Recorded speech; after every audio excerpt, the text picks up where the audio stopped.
The Acts of the Apostles. Chapter 24. And after 5 days Ananias the high priest descended with the elders, and with a certain orator named Tertullus, who informed the governor against Paul. And when he was called forth, Tertullus began to accuse him, saying, Seeing that by you we enjoy great quietness, and that very worthy deeds are done to this nation by your providence, we accept it always, and in all places, most noble Felix, with all thankfulness. Notwithstanding, that I be not further tedious to you, I pray you that you would hear us of your clemency a few words.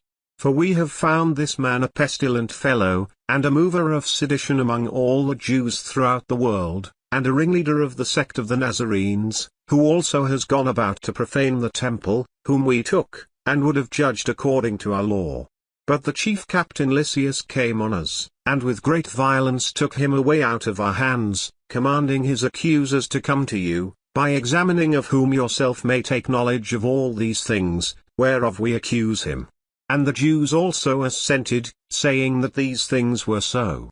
Then Paul, after that the governor had beckoned to him to speak, answered, Forasmuch as I know that you have been of many years a judge to this nation, I do the more cheerfully answer for myself, because that you may understand, that there are yet but 12 days since I went up to Jerusalem for to worship.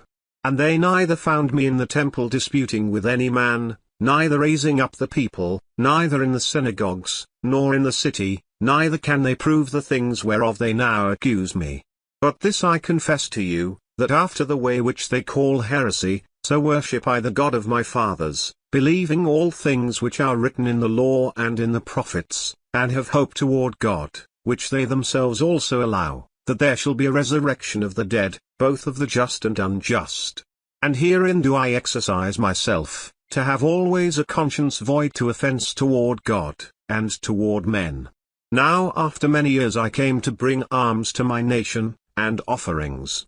Whereupon certain Jews from Asia found me purified in the temple, neither with multitude, nor with tumult. Who ought to have been here before you, and object, if they had aught against me.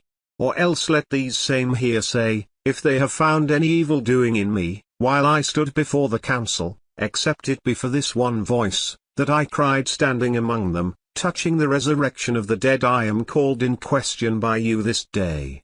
And when Felix heard these things, having more perfect knowledge of that way, he deferred them, and said, When Lysias the chief captain shall come down, I will know the uttermost of your matter. And he commanded a centurion to keep Paul, and to let him have liberty, and that he should forbid none of his acquaintance to minister or come to him. And after certain days, when Felix came with his wife Drusilla, which was a Jewess, he sent for Paul, and heard him concerning the faith in Christ.